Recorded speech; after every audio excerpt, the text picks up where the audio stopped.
विद्यार्थी मित्रांनो, या व्हिडिओमध्ये पाहूया आपण 8वी गणित सूट आणि कमिशन यामधील part 2 8th mathematics discount and commission the concept of commission and rebate. Let start.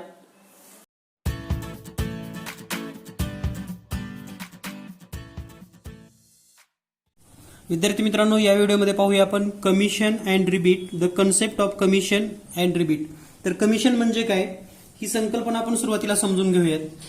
तर sometimes so many company are manufacture some goods or articles. Suppose that this is a company and we are customer. म्हणजे या ठिकाणी ही company आहे आणि आपण ग्राहक आहोत. तर एखादी वस्तू जेव्हा कंपनीमध्ये तयार होते तेव्हा ती डायरेक्ट आपल्याला न मिळता किंवा डायरेक्ट आपल्यापर्यंत येऊ शकत नाही. तर या संदर्भामध्ये अनेक साखळी असते किंवा यामध्ये काही एजंट या ठिकाणी काम करतात. तर या कंपनीपासून आपल्यापर्यंत एखादी वस्तू येत असताना ही कंपनी ही वस्तू आपल्यापर्यंत पोहोचवावी किंवा मिळावी यासाठी काहीतरी मोबदला देतो किंवा तो माल विकण्यासाठी आपल्याला मोबदला द्यावा लागतो. त्यालाच आपण कमिशन असं म्हणतात किंवा कमिशन देणे. मीन्स थोडक्यात जर याची व्याख्या पाहिली तर the person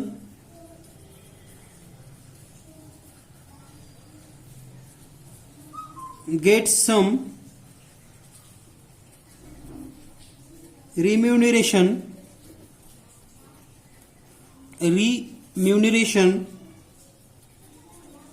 for the service.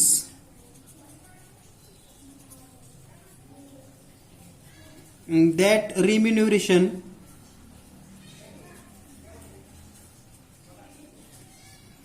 is called commission.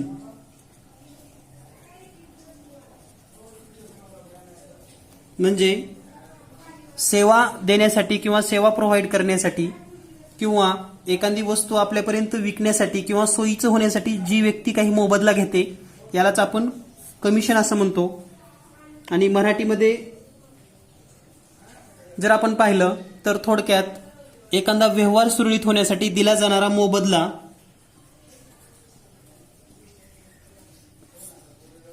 म्हणजेच कमिशन.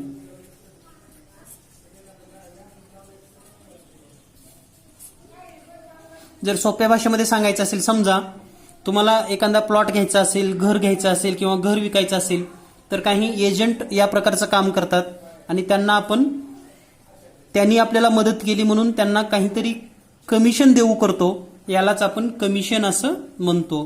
तर ही कमिशनची कन्सेप्ट तुम्हाला लक्षात आली असेल. सेवा प्रोव्हाइड करण्यासाठी or to provide some service we have give some remuneration, it's called commission. यानंतर पाहूया आपण पुढील भाग म्हणजेच रिबेट. यानंतर समजून घेऊया आपण एजंट किंवा मीडिएटर म्हणजे काय. तर यालाच दलाल किंवा कमिशन एजंट असं म्हणतात. Commission agent.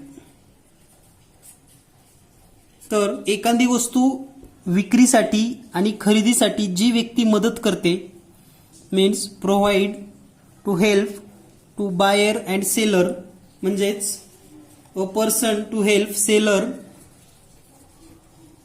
And buyer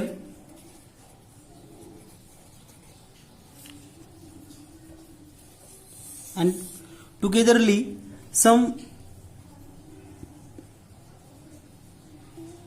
communication in between seller and buyer and to provide service. So this type of person is called agent or mediator. म्हणजेच विक्री करणारा आणि खरेदी करणारा याच्यामध्ये मध्यस्थी करणे, सेवा पुरवणे किंवा माहिती पुरवणे याला आपण कमिशन एजंट किंवा दलाल असं म्हणतो. आणि ही दलाली किंवा जी काही आपण कमिशन देतो त्यालाच आपण दलाली असं म्हणतो. दलाली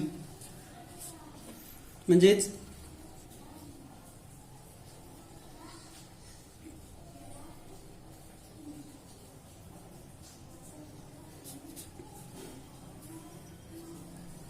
आणि ही दलाली दोन्ही कडून म्हणजे सेलर आणि बायर या दोन्ही कडून घेतली जाते. डिपेंड अपॉन जो काही व्यवहार असेल किंवा जे काही सर्व्हिस प्रोव्हाइड करणारे असतील किंवा जे काही मेडिटर म्हणून काम करायचं आहे, तर या पद्धतीनं आपण या ठिकाणी सांगू शकतो. आणि त्याला ब्रोकर या शब्दानं सुद्धा ओळखलं जातं. ब्रोकर्स म्हणजे दलाली घेणारे किंवा दलाल. तर या संदर्भामध्ये महत्वाची प्रश्न आपल्याला पाहायचे आहेत. यानंतर आपण पाहूयात रिबेट म्हणजे काय, किंवा मराठीमध्येच त्याला रिबेटच म्हणतात आणि इंग्रजीमध्येही त्याला आपण रिबेटच असं म्हणतो. तर रिबेट म्हणजे काय, तर रिबेट ही कन्सेप्ट समजून घेत असताना एक सोपं असं तुम्हाला उदाहरण देतो. समजा एखादी गोष्ट डिस्काउंटमध्ये आपल्याला मिळते. Suppose that you have a gas connection. तुम्हाला एक गॅस कनेक्शन घ्यायचं आहे असं समजा. तर गॅस कनेक्शन घेत असताना गव्हर्नमेंटच्या वेगवेगळ्या स्कीम असतात. Means government provided some scheme to buy gas or to buy as like farm and some special rebates give on agriculture products. तर काय होतं, सपोज दॅट या गॅसची समजा कनेक्शन 8,000 रुपयाला या समजूयात आपण. गॅस कनेक्शनची प्राइस जी आहे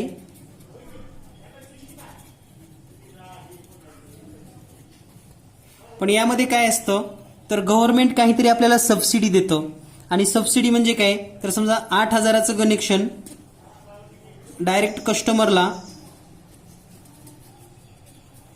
3,000 रुपयाला मिळतं. मग जी कोणती गॅसची कंपनी आहे, या कंपनीचं गॅस कनेक्शन आहे 8,000 रुपयाला. 3,000 रुपयेला जर समजा कस्टमरला द्यायचं असेल तर मग 5,000 रुपये हे जे कंपनीचं नुकसान आहे हे कोण भरणार, तर या ठिकाणी जे 5,000 रुपये आहेत ते 5,000 रुपये गव्हर्नमेंट पेड करणार.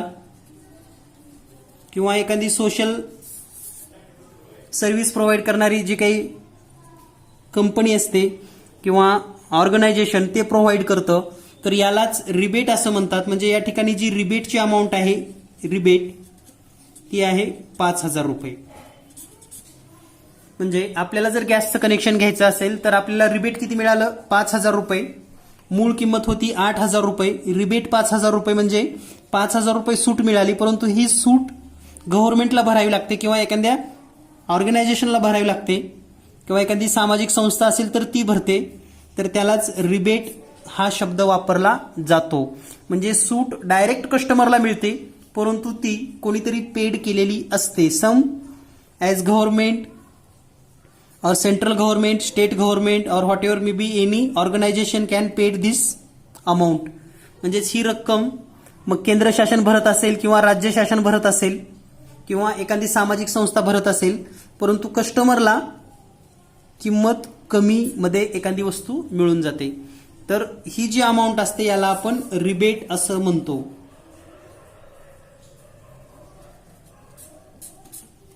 तर या पद्धतीनं हा सर्व भाग आपल्याला पाहायचा आहे. तर यावर आधारित आपल्याला प्रॅक्टिस सेट 9.2 मधील महत्त्वाचे प्रश्न पाहूयात लगेच. तर या ठिकाणी प्रॅक्टिस सेट 9.2 आणि यामधील महत्त्वाचे प्रश्न जर आपण पाहणार असाल तर यामध्ये पहिला प्रश्न आहे, John sold book worth RS 4,500 for a publisher. For this he received 15% commission. Complete the following activity to fill the total commission John obtained. म्हणजे जॉननी एका प्रकाशनाची 4,500 रुपयाची पुस्तके विक्री केली, त्याबद्दल त्याला 15% कमिशन मिळाले. तर जॉनला मिळणारे एकूण कमिशन किती हे काढण्यासाठी खालील रिकाम्या जागी योग्य संख्या लिहा. त्या ठिकाणी पहिल्यांदाच आपल्याला लिहायचं आहे सेलिंग प्राइस ऑफ बुक्स. तर बुक्सची विक्री किंमत किती आहे, तर ती आहे 4,500 रुपये. त्यानंतर रेट ऑफ कमिशन म्हणजेच कमिशनचा जो दर आहे तो आहे 15%. त्यानंतर कमिशन ऑब्टेन्ड, मिळालेलं कमिशन किती आहे,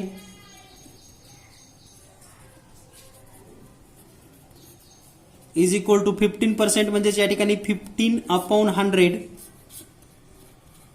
इंटू 4500. तर हे सॉल्व्ह करूयात. हे 2 शून्य आणि 2 शून्य कटली. तर या ठिकाणी जर आपण कमिशन लिहिलं total, commission is equal to 15 आणि 45चा गुणाकार करूयात. 15 5 75 ला 5, 5 7, 15 चौक 60 आणि 7 67, म्हणजे या ठिकाणी 750 रुपये कमिशन मिळाले असेल.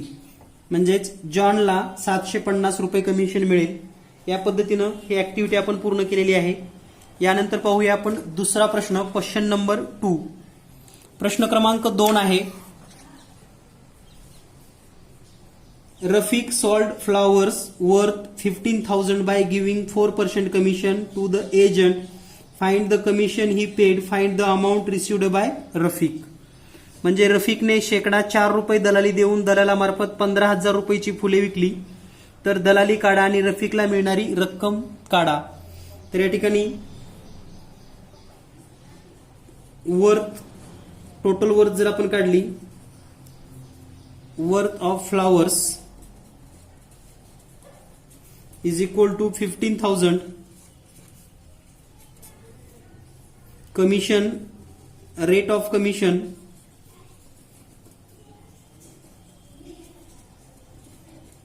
is equal to 4%. So total commission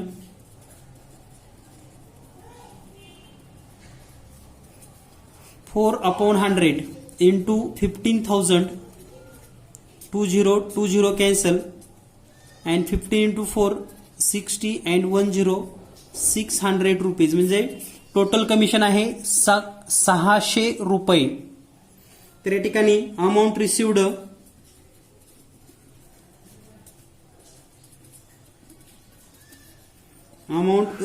bye Rafiq. रफिकला मिळालेली रक्कम जर काढायची असेल तर एकूण 15,000 रुपयाची फुलं विकली. त्यामध्ये दलाली 600 रुपये दिलेले आहे त्यांनी. तर या ठिकाणी 14,400 रुपये रफिकला मिळतील. 14,400 रुपये रफिकला मिळतील. यानंतर पाहूया आपण प्रश्न क्रमांक 3. प्रश्न क्रमांक 3 जर पाहिला आपण, एका शेतकऱ्याने 9,200 रुपये किमतीचा माल आडत्यामार्फत विकला. त्याला 2% आडत द्यावी लागली. तर आडत्याला किती रक्कम मिळाली. तर पहा, हाच प्रश्न इंग्लिशमध्ये. A farmer sold food grain for 9,200 rupees through a agent.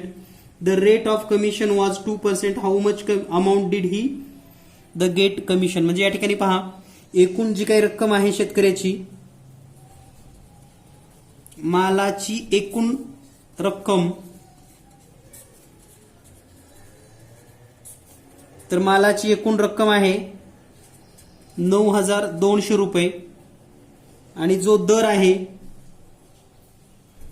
अडत दर किंवा एजंटचा जो दर आहे तो आहे 2%. म्हणजेच एकूण आडत जर काढली आपण, एकूण आडत किंवा कमिशन, तर 2/100 गुणिले 9,200, 2 शून्य 2 शून्य कट होतील, बे 2 4 आणि 92 18, म्हणजे 184 रुपीज कमिशन. म्हणजे 184 रुपये कमिशन असेल. म्हणजेच एजंटला 184 रुपये मिळतील. यानंतर पाहूया आपण question number 4. In question number 4,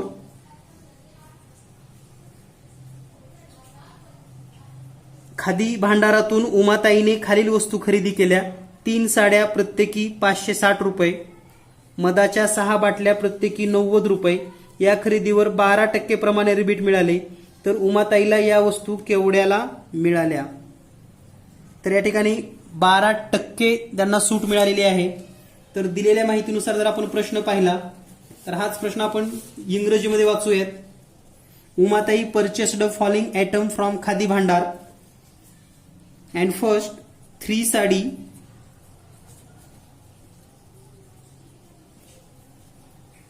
3 sarees for 560 rupees each, म्हणजे 3 साड्या 560 रुपये प्रमाणे. टोटल साड्याची किंमत किती होईल मग? Total amount is equal to 560 into 3 is equal to 300, 36 चा 18, कॅरी 1, 35 चा 59, 1680 rupees. And second item 6 bottle of honey, मधाच्या 6 बाटल्या फॉर 90 रुपीज इच, 90 रुपयाला एक. त्यामुळे याची टोटल जर अमाऊंट पाहिली, total amount is equal to 6 into 90 is equal to 0, 9 6 चा 54, 540 rupees. And hence total amount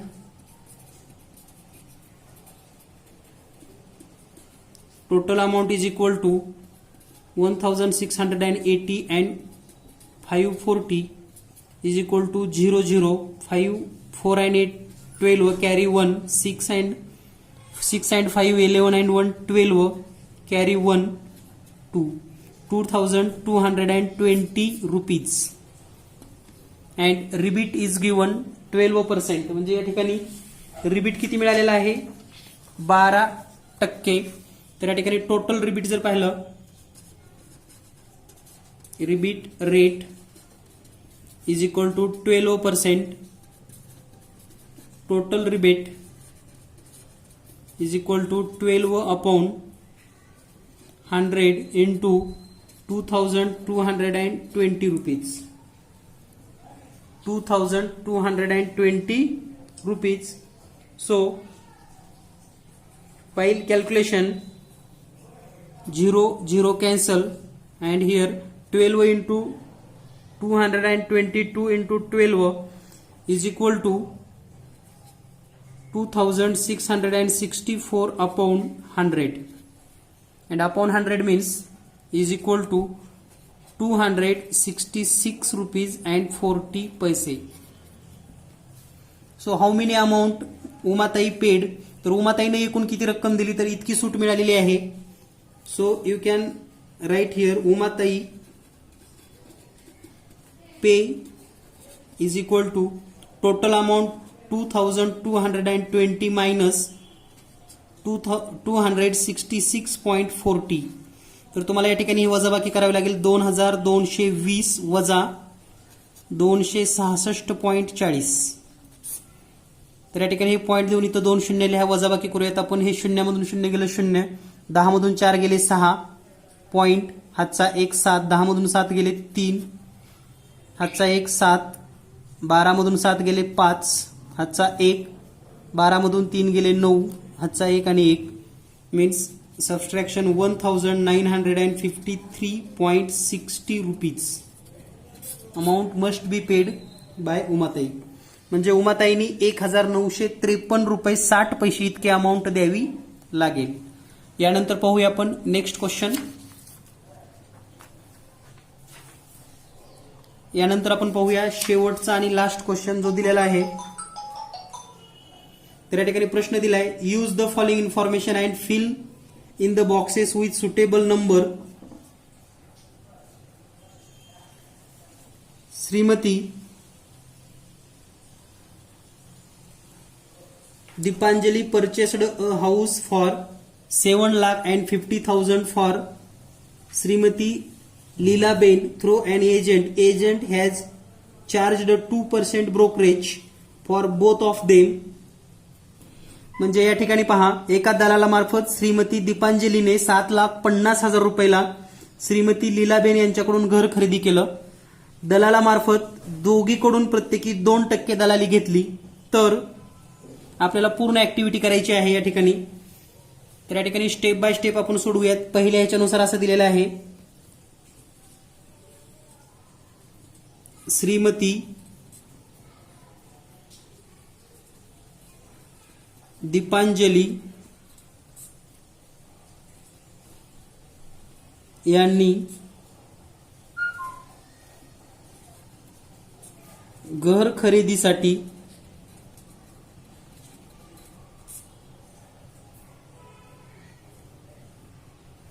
तर या ठिकाणी जे बॉक्सेस दिलेले आहेत आपणास या पद्धतीनं, तर यामध्ये आपल्याला टोटल अमाऊंट लिहायची आहे आणि टोटल एकूण किती रुपये दिलेले आहेत. तर या ठिकाणी पहा, या बॉक्समध्ये जी अमाऊंट येणार आहे तर या ठिकाणी असेल 7,50,000. 7,50,000 गुणिले 2% म्हणजे 2/100. तर हे 2 शून्य आणि 2 शून्य कट होतील आणि हे 7,500 गुणिले 2 म्हणजेच 15,000 रुपये. म्हणजे यापुढे जो बॉक्स दिसतो तुम्हाला या ठिकाणी 15,000 रुपये येईल. आता श्रीमती दीपांजलीने जेवढी दिली तेवढीच अमाऊंट श्रीमती लीलाबेनने पण दिली. म्हणजेच या ठिकाणी आपण असं लिहू शकतो, श्रीमती लीलाबेन यांनी घर विक्रीसाठी यांनी घर खरेदीसाठी 15,000 रुपये दिले आणि यांनी घर विक्रीसाठी पण तेवढीच अमाऊंट दिली. म्हणजे किती रुपये दिले मग? 15,000 रुपये दिले. 15,000 रुपये दलाली दिली.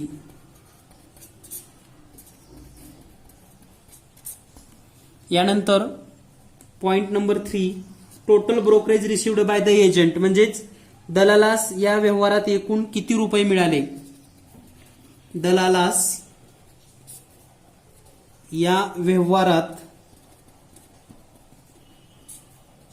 एकूण किती रुपये दलाली मिळाली? तर तुम्हालाही सांगता येईल पहा, कारण दीपांजलीकडून 15,000 रुपये आणि लीलाबेनकडून 15,000 रुपये, टोटल 30,000 रुपये दलाली मिळाली. त्यानंतर the cost of house Shrimati Deepanjali paid. म्हणजेच चौथा मुद्दा असा आहे, श्रीमती दीपांजलीने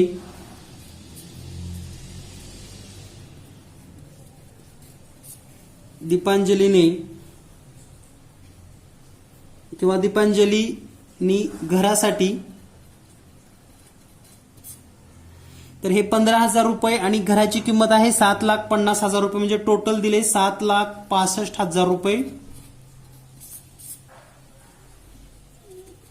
रुपये दिले किंवा एवढ्याला त्यांना घर पडलं 7,065 रुपयाला. आणि पाचवा मुद्दा आहे, श्रीमती लीलाबेन यांना घर विकून मिळालेली रक्कम. श्रीमती लीलाबेन यांना घर विकून, आता पहा, एकूण 7,50,000ला विकलं, परंतु त्याला दलालाला 15,000 रुपये दिले. म्हणजे 7,35,000 रुपयाला त्यांना घर मिळालं. 30,000 रुपये घर विकून मिळाले.